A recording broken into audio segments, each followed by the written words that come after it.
झांसी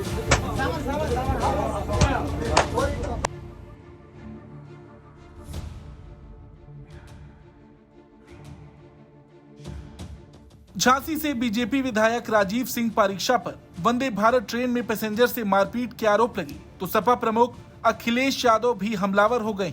उन्होंने कहा कि ये सिर्फ पिटाई नहीं है, यात्री को बुरी तरह मारा गया है, वो भी देश की सबसे आधुनिक ट्रेन वंदे भारत में। अखिलेश यादव ने इसे बीजेपी का अहंकार बताया है और झांसी में चल रहे कथित अवैध खनन और रेत माफियाओं का जिक्र कर सरकार पर दोहरा हमला बोला है। कोई लॉ एंड ऑर्डर नहीं है, केवल मारपीट नहीं। मैंने तो तस्वीर देखी कि यात्री को कितना मारा गया उसको, और वो भी वंदे भारत ट्रेन, जो नई ट्रेन चल रही है उसमें पीटा गया। ये अहंकार में अहंकार है इनको, पता नहीं किस बात का। और केवल ये अहंकार नहीं है, झांसी का पता करना आप लोग, न जाने कितनी लूट है वहां बालू खनन की। आरोपों की माने तो ये पूरी घटना वंदे भारत एक्सप्रेस के E2 एग्जीक्यूटिव कोच में हुई, जहां सीट नंबर 49 पर बैठे यात्री राज प्रकाश से जब सीट बदलने की बात हुई और उन्होंने मना कर दिया तो बबीना विधायक का धैर्य जवाब दे गया। झांसी स्टेशन पर ट्रेन जैसे ही रुकी, आधा दर्जन लोग कोच में घुसे और यात्री को पीट कर बुरी तरह घायल कर दिया। नाक, मुंह और कान से खून बहता रहा और ट्रेन भोपाल के लिए रवाना हो गई। और अब जब पत्रकारों ने विधायक से सवाल किए तो उनका जवाब था कि हमने लिखित में शिकायत दे दी है, यानी नाक तोड़ने के बाद जवाब मिला, मैं तो चिट्ठी दे आया हूँ।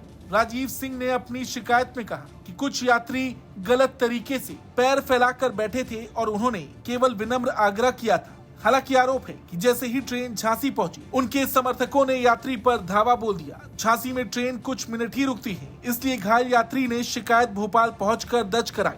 ये मामला सिर्फ एक यात्री की पिटाई का नहीं, बल्कि सिस्टम की चुप्पी और सत्ता के अहंकार की कहानी है। जीआरपी और आरपीएफ कैमरे के सामने खामोश है, मगर सत्ता के सामने झुके हुए। सवाल है कि अगर वंदे भारत जैसी हाई प्रोफाइल ट्रेन में भी आम आदमी सुरक्षित नहीं, तो फिर कहाँ है कानून का राज। वहीं इस मामले पर रेलवे पुलिस ने अब तक जांच की बात तो कही है, लेकिन देश देख रहा है कि क्या नाक तोड़ने वालों को सजा मिलेगी या एक और फाइल वीआईपी डिब्बे में बंद होकर रह जाएगी। वंदे भारत में कुछ झगड़े जैसी बात सामने आई थी, अब तक क्या शिकायत सामने, अब तक क्या जांच चल रही है?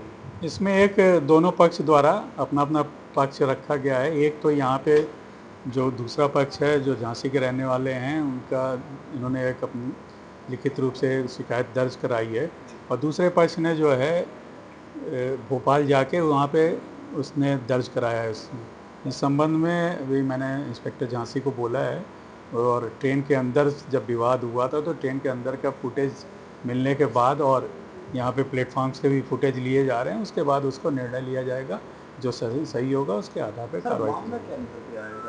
ये सीट को लेके कुछ विवाद हुआ था, जो बैठने का सीट का अदला बदली के लेके विवाद था। सर, झांसी में शिकायत दर्ज कराई, वो किसने कराई है? झांसी में शिकायत जो दर्ज कराया गया है वो एक यहाँ पे जो विधायक जी हैं उन्होंने कराया था, और वो जो पब्लिक के आदमी हैं वो भोपाल में कराए हैं।